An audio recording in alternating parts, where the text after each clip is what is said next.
कौन सा अधिकारी किसके कहने से कहां लगाया गया हमें तो मालूम है, कुछ नाम आपको भी मालूम है, लेकिन इस देश के लोगों को मालूम होना जरूरी है किस अधिकारी को कौन कहां ले गया, किससे मिलवाने। ये अभी तो इशारों में बात हो रही है, हम धीरे धीरे और कुछ बताएंगे आपको। और वो अधिकारी आज ऐसी जगह पर जाकर बैठे हैं जो क्लीन चिट देंगे अदानी जी को। तो इस तरह की बातें तो नहीं होनी चाहिए, ये बात तो सबके सामने आनी चाहिए, जेपीसी के ही माध्यम से आ सकती है। तो आज सुबह मैं पार्लियामेंट गया और मैंने स्पीकर से कहा कि मैं पार्लियामेंट में बोलना चाहता हूं, अपनी बात रखना चाहता हूं। सरकार के शायद चार मंत्रियों ने मेरे ऊपर आरोप लगाया है, हाउस में आरोप लगाया है, तो मेरा हक है कि मुझे पार्लियामेंट हाउस में अपनी बात रखनी देनी चाहिए।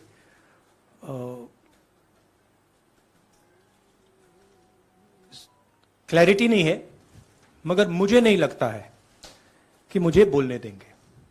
मैं होपफुल हूं कि कल मुझे बोलने दें। आज 1 मिनट के अंदर, मेरे आने के बाद 1 मिनट के अंदर उन्होंने हाउस को अडजर्न कर दिया। होपफुल हूं कि शायद कल मुझे बोलने दें, क्योंकि मैं अपनी बात रखना चाहता हूं, मगर पक्का नहीं मालूम। आइडिया यह है कि जो मैंने भाषण कुछ दिन पहले पार्लियामेंट हाउस में दिया अदानी जी के बारे में, और जो नरेंद्र मोदी जी और अदानी जी का रिश्ता है उसके बारे में मैंने सवाल पूछे, उस भाषण को पार्लियामेंट हाउस में पूरा एक्सपंज कर दिया गया। और उस भाषण में ऐसी कोई चीज नहीं थी जो पब्लिक रिकॉर्ड से मैंने नहीं निकाली। अखबारों से, लोगों की स्टेटमेंट से मैंने पूरा भाषण डेवलप किया था और उसको एक्सपंज कर दिया गया।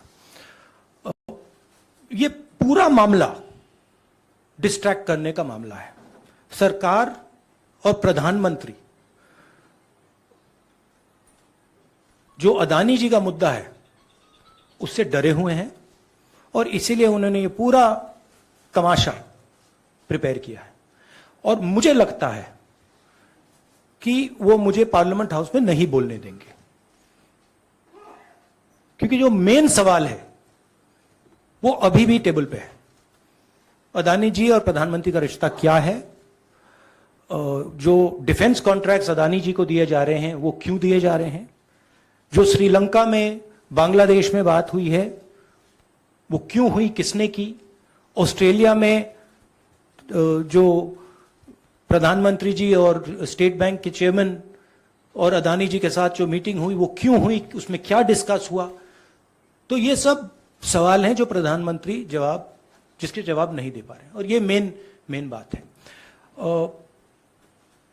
मैं एमपी हूं तो मेरी पहली रिस्पॉन्सिबिलिटी पार्लियामेंट में जवाब देने की है, और मैं चाहता हूं कि पार्लियामेंट में जवाब देने के बाद मैं आपके साथ डिटेल में डिस्कशन करूं, मगर उससे पहले मैं डिटेल में आपके साथ नहीं जाना चाहता हूं, क्योंकि वो एज एन एमपी वो हमारा प्लेटफॉर्म है। यहीं संसद के भीतर प्रधानमंत्री जी ने एक टिप्पणी की थी। हम सब गलतफहमी से यह मान गए कि प्रधानमंत्री अपने लिए कह रहे थे। उन्होंने कहा था कि एक आदमी सब पर भारी हो। हमने सोचा वो अपने लिए बात कर रहे हैं, क्योंकि हमेशा प्रधानमंत्री अपने लिए ही ज्यादा बात करते हैं, आई, मी, माई सेल्फ, प्राइम मिनिस्टर।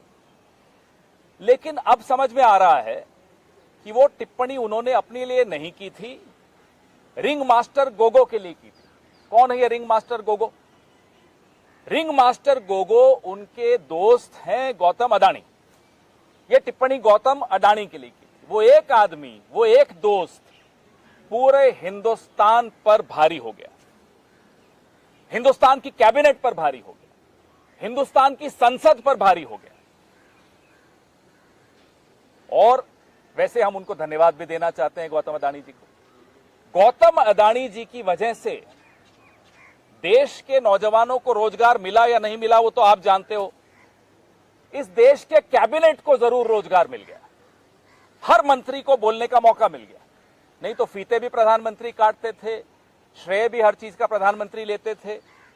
अब धन्यवाद हो गौतम अडानी जी का कि मंत्रियों को बोलने का मौका मिल रहा है। एक मंत्री थी, है अभी भी, जब वो गैस सिलेंडर पर बैठती थी यहां सड़कों पर, तब वो मंत्री नहीं थी। अब गैस सिलेंडर का दाम बढ़ जाता है तब नहीं बोलती, तब वो सिली सिली बातें करती रहती। गौतम अडानी पर जो ही बात आई, उन्होंने भी कल प्रेस वार्ता की। कानून मंत्री, कानून के अलावा हर चीज पर बोलेंगे। आज उन्होंने भी मुंह खोला। तब नहीं मुंह खोला था जब उनके अपने राज्य में चीन घुसता चला आ रहा था। एक गांव बसा दिया चीन ने उनके राज्य में, तब नहीं बोले थे। आज वो भी बोले। जेपीसी की मांग गौतम अडानी पर, हिंडनबर्ग रिपोर्ट पर कांग्रेस जब भी करती है, ये ध्यान बटाने के लिए संसद भी नहीं चलने देते। ये इतिहास में पहली बार हो रहा है कि रूलिंग पार्टी संसद नहीं चलने दे रही। क्यों नहीं चलने दे रही? क्योंकि डर है कि संसद के भीतर रिंग मास्टर गोगो का कोई नाम नहीं ले ले। घबराहट इसी बात की है कि कहीं जेपीसी की मांग नहीं कर दे राहुल गांधी। कहते हैं देश का अपमान कर दिया। याद है अरुण जेटली जी कहते थे भाई बाहर अगर प्राइम मिनिस्टर ने कुछ बोला है देश के लिए तो क्या गैग ऑर्डर है, क्यों नहीं बोलेंगे कि 60 साल में कुछ नहीं हुआ। ये अरुण जेटली जी कहा करते।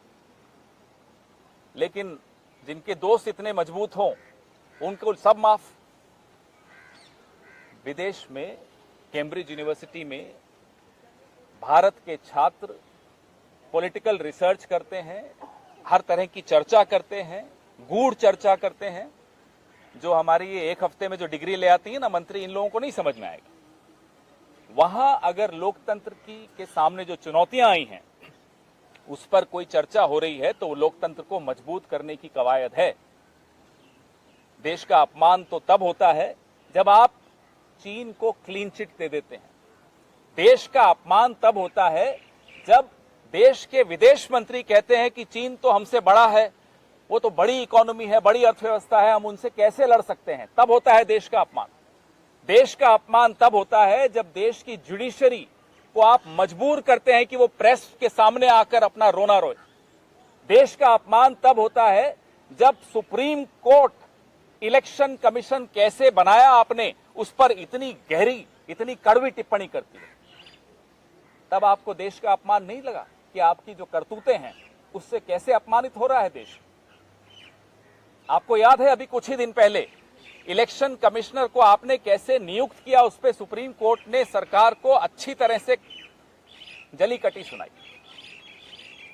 तो लोकतंत्र को मजबूत करने की अगर कोई कवायद करता है तो इन्हें बड़ी परेशानी होती है। कांग्रेस पार्टी ने इस देश को जो ये कानून है आज बहुत संघर्षों के बाद दिया, बहुत बलिदानों के बाद दिया। स्वतंत्रता से पहले के बलिदान, स्वतंत्रता के बाद के बलिदान।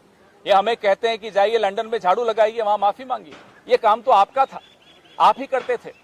जब अंग्रेजों का राज था तब यही कर रहे होते थे आप। माफी भी मांगते थे, चिट्ठी भी लिखते थे, झुक झुक कर सलाम भी करते थे, उनके साथ मिलकर भारत छोड़ो आंदोलन को दबाते भी थे, लिखते थे कि साहब ये आंदोलन कैसे दबाया जाए, हम आपकी सहायता करने को तैयार हैं। नेताजी सुभाष चंद्र बोस आईएनए बना रहे थे, ये आईएनए का कैसे मुकाबला करें उसके लिए पूरा एक रिक्रूटमेंट ड्राइव करते थे। तो इनका इतिहास ये थोड़े बदल पाएंगे।